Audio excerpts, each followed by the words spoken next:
Hello বন্ধুরা, আমি নিয়ে তোমাদের সামনে আরেকটি ভিডিও। আজকে আমি ক্লাস 10-এর 13 পাতার কেডি 1.3-র 6-এর অঙ্কটা বোঝাবো। 6-এর অঙ্কটা দেখো কী বলছে। দুটি অঙ্কের একটি সংখ্যা দশকের ঘরের অঙ্ক এককের ঘরের অঙ্ক অপেক্ষা 3 কম, তাহলে দশকের ঘরের অঙ্ক এককের ঘরের অঙ্ক অপেক্ষা 3 কম, আর সংখ্যাটি থেকে উহার অঙ্ক দুটি গুণফল বিয়োগ করলে বিয়োগফল 15 হয়। সংখ্যাটির একক ঘরের অঙ্ক হিসাব করে লিখি। তাহলে চলো দেখা যাক অঙ্কটা।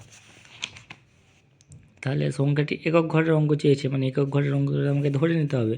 একক ঘরের অঙ্ক যদি x ধরি, তো দশকের ঘরের অঙ্কটা কী বলেছে? দশকের ঘরের অঙ্কটা বলেছে এককের ঘরের অঙ্ক থেকে 3 কম, মানে -3 লিখে দিলাম। এবার সংখ্যা কত হবে?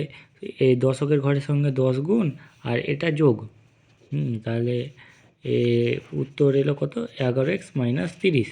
এবার শর্তানুসারে এবার কী বলেছে? শর্তানুসারে ওখানে বলেছিল যে সংখ্যাটি থেকে, বা সংখ্যাটি পেয়েছি এত, সংখ্যাটি থেকে উহা অঙ্ক দুটির গুণফল।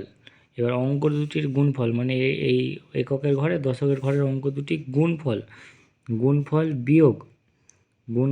বিয়োগ করলে বিয়োগফল কত? 15 হয়ে গেল।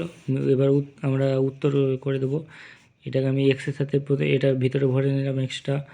এক্সট্রা ভিতরে ভরে নেওয়ার পরে এক্সটাকে আগে রাখলাম, 15টাকে এই পাশে প্লাস মাইনাস চিহ্ন করে এদিকে নিয়ে এলাম, দিয়ে এই 14 এই 11-র সাথে 3 যোগ করে নিলাম, দিয়ে আবার এই লাইনটাতে আমি 15-র সাথে 30 যোগ করলাম। যোগ করার পরে সব কটা থেকে মাইনাস কমন নিলে পরে যেটা প্লাস সেটা মাইনাস হয়ে যায়, যেটা মাইনাস সেটা প্লাস হয়ে যাবে। দিয়ে আমি এটাকে মিডল ফ্যাক্টর করব। মিডল ফ্যাক্টর করে নেওয়ার পরে আমি এই ফিগারে পাবো এটা। এবারে x-9 আর x-5 হবে। অতএব উত্তর এক্সের মান 9 আবার এক্সের মান 5। উত্তর কিন্তু দুটোই উত্তর হবে।